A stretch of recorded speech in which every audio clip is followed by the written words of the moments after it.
सभी साथियों से अलग अलग विषय जो आज की परिस्थितियों के अनुकूल और आगे भविष्य में जो हमारे चुनाव ड्यू हैं उनके ऊपर चर्चा हुई है और बड़ा अच्छा इंटरेक्टिव सेशन रहा। मुझे लगता है सुबह से सारे प्रवक्ता आए हुए थे और उनने एक एक छोटे छोटे विषयों पर कैसे पार्टी का 4.5 साल का जो टेन्योर रहा है गवर्नमेंट में और 5 साल पार्टी की स्थापना को हुए और कैसे हमने जो हमारे एथिकल पॉइंट्स थे उनको अचीव किया है, कैसे जो छोटी छोटी बदलाव प्रदेश के अंदर हम लेकर आए हैं, उन सब पे गंभीरता से चर्चा हुई और मुझे लगता है कि आने वाले समय में वो कार्यकर्ताओं तक बात पहुंचाने के लिए उसके अंदर कामयाबी रहेगी। सर, कुछ कार्य ऐसे भी थे जो वायदे के तौर पर आपने किए थे और कुछ अभी बाकी भी रह गए हैं क्योंकि अब अंतिम वर्ष है, तो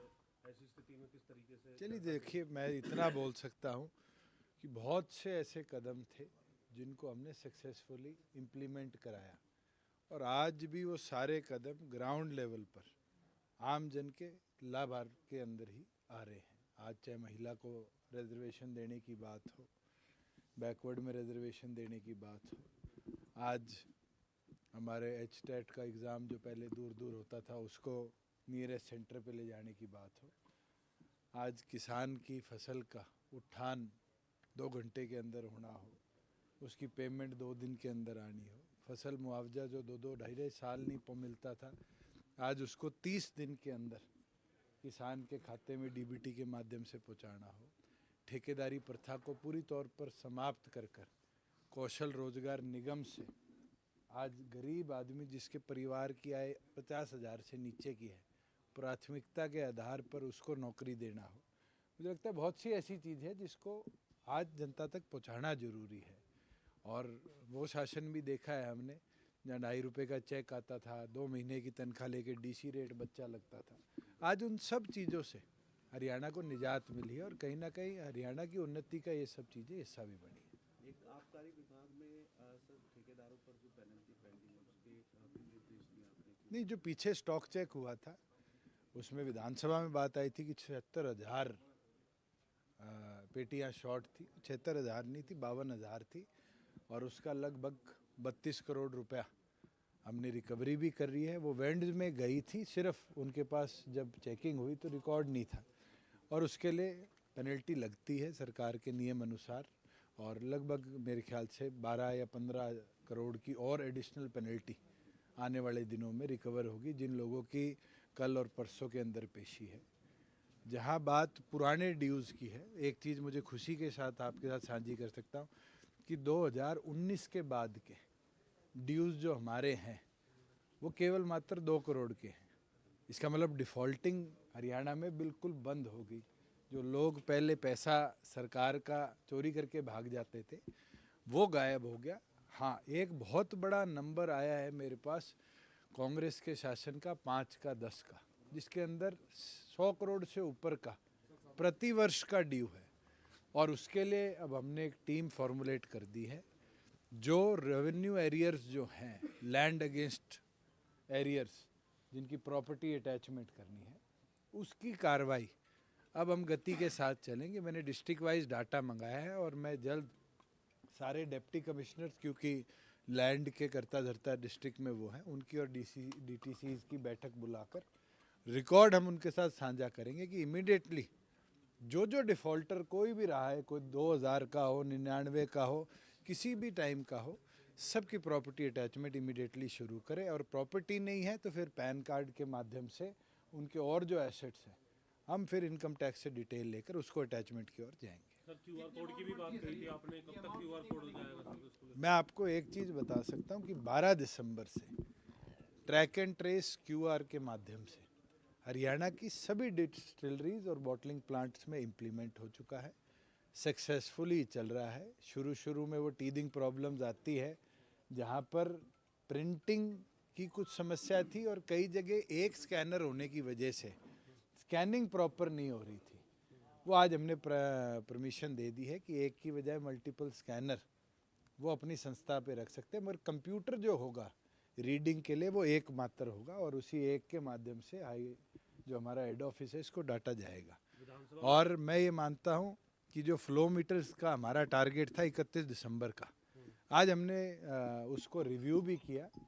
3 डिस्टिलरीज को छोड़ के सभी 31 दिसंबर तक अपने फ्लो मीटर्स डिस्टिलरी में लगा लेंगी। 3 ने हमसे समय मांगा है क्योंकि ये सारा इक्विपमेंट बाकी कितनी जर्मनी और स्पेन से इंपोर्ट होता है, तो उस वजह से उनने ये आग्रह किया है कि हमें परमिशन दी जाए कि हम 31 जनवरी से पहले अपने वहाँ फ्लो मीटर्स लगा लें।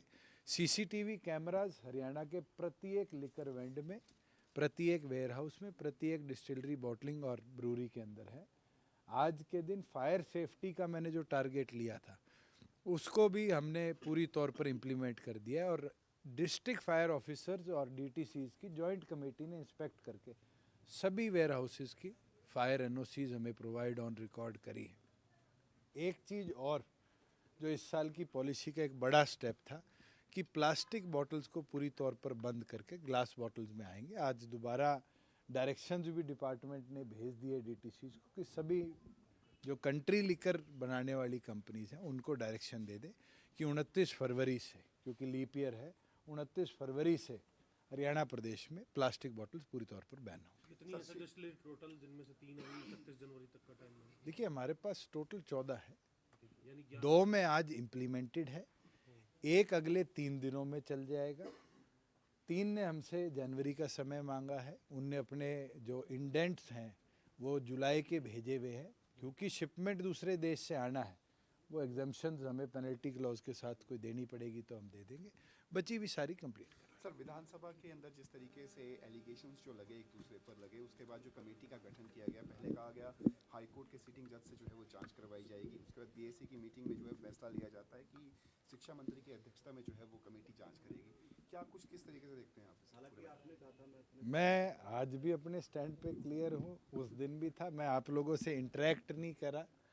उसका रीज़न यही था कि मैं देखना चाह रहा था कांग्रेस कितनी झूठ बोलेगी। 2005 में ये मास्टर उचाना के गीता स्कूल के अंदर नौकरी करता था, वहाँ ट्यूशन पढ़ाने गए हुए एक छात्रा के साथ इसने छेड़छाड़ करी, पेरेंट्स की कंप्लेंट में इसको टर्मिनेट किया स्कूल ने। 6 में भूपेंद्र हुड्डा जी की सरकार में, जब भूपेंद्र हुड्डा जी कह रहे हैं कि 8 तक नौकरी में नहीं आया, इसको उस गवर्नमेंट के अंदर जेबीटी गेस्ट टीचर भर्ती किया गया। 2 साल ये जेबीटी गेस्ट टीचर रहा। 2008 के अंदर ये हेडमास्टर भर्ती हुआ। 10 के अंदर एक ऐसा इंसिडेंट उचाना में ही हुआ था जहाँ पर डिस्ट्रिक्ट लेवल कमेटी ने लीपापोती करके वहाँ की एक मिड डे मील वर्कर का रेजिग्नेशन ऑन रिकॉर्ड लेकर इसको बचाने का काम किया। 2012 के अंदर, मैंने तथ्य में 11 बोली थी, 12 के अंदर ये वाकया दोबारा हुआ। सरपंच सुदेश ने लिखित तौर पर बीईओ को, डीईओ को, शिक्षा मंत्री को, एसीएस को पत्र भी करे, मुलाकात भी सबसे करी। उसके बाद 2 इंक्वायरियां हुई, एक ब्लॉक लेवल ऑफिसर की इंक्वायरी हुई और एक डिप्टी डायरेक्टर एससीईआरटी की, इसके अंदर इंक्वायरी हुई। डिप्टी डायरेक्टर एससीईआरटी की जब इंक्वायरी हुई तो उचाना के उस स्कूल के अंदर वेपन भी दिखाया गया, डराया भी गया, डरा कर ये भी कहा गया कि गोलियां चल जाएंगी अगर किसी ने इसके विरुद्ध में लिखा। और उस एससीईआरटी के डिप्टी डायरेक्टर की रिपोर्ट में सभी लोगों ने कहा कि ये बहुत अच्छा प्रिंसिपल है। केवल मात्र उस समय की सरपंच के रिटर्न उसमें बयान है जो कहती है कि हम अपने स्टैंड पे अभी भी खड़े हैं, इसका कैरेक्टर अच्छा नहीं है और इसका तबादला कर दिया जाए। मखंड गांव से इस प्रिंसिपल का तबादला जुलाना के एक गांव में होता है और मात्र 19 दिन बाद इसको उठाकर डुमरखा ला दिया जाता है। और उसके बाद भी निरंतर कभी कोई बच्चियों से मेहंदी लगवाने का, कभी और कुछ करने का, ऐसे आरोप इस पे लगते रहे और कांग्रेस इसको बचाती रही। क्या लगता है और सर, इसके पीछे मैं आपको एक फैक्ट आपको और क्लियर कर दूं इसके अंदर कि 2012 से 14 जो माननीय भूपेंद्र हुड्डा जी ने विधानसभा में कहा, मुझे तो ये फैक्ट भी नहीं पता था कि DDR 2 साल में डिस्ट्रॉय हो जाती है। मेरे को तो विधानसभा में पता चला। मैं आज कहता हूँ, ये फैक्ट्स आप चेक कर ला लेना कि 2012 में गोपाल कांडा के पास MOS होम का चार्ज था। दिल्ली के एक वाक्य के बाद वो चार्ज छीन लिया गया था और उस समय उन 2 सालों के लिए होम मिनिस्ट्री का भी चार्ज भूपेंद्र हुड्डा जी के पास था। अगर उस समय की DDR के लिए वो इतने श्योर है कि खराब हो जाती है, तो कहीं ना कहीं उनको अपनी बात की और क्लैरिफिकेशन इसमें देनी थी। मैं पूरी तौर पर क्लियर हूँ, विधानसभा की कमेटी बनी है, हम तथ्य भी देंगे, हम डेट के साथ कौन कब कहाँ गया, किसके बयान है, और मैं तो कमेटी के साथ जाके जो अधिकारी उस कमेटी के मेंबर थे, जिसमें डिप्टी डायरेक्टर भी थी SCRT की, DO भी था, BO भी था और एक एडजॉइनिंग स्कूल का प्रिंसिपल भी था, मैं तो उन सब के बयान दोबारा करवाऊंगा और उस समय के स्कूल के वाक्य को रिक्रिएट कराकर ऐसे आदमी को जिसको सेफगार्ड किया गया, इसको तो सख्त से सख्त सजा दिलवाएंगे। तो क्या लगता है इसको जो सेफगार्ड किया जा रहा है, इसके पीछे किस नेता का हाथ जो है वो हो प्रेशर की सकता बात भी की तब उकल नहीं गई है कि सेफगार्ड करने को लेकर सर? मैं अगर आपको फैक्चुअली इतना बता सकता हूँ कि डिप्टी डायरेक्टर स्कूल में आई, सारे बच्चे, टीचर, स्टाफ सबको एक मैदान में बिठाया गया, एक व्यक्ति वहाँ बंदूक फ्लॉन्ट कर रहा है, ये वाकया तो मुझे अभी पता चला होगा। मुझे तो ये वाकया पहले पता ही नहीं था। ये तो चलो वो तो समय आएगा, सब पता चलेगा। सर एक लास्ट सवाल सर, एक लास्ट साक्षी मलिक ने रेसलिंग से जिस तरीके से जो बस बस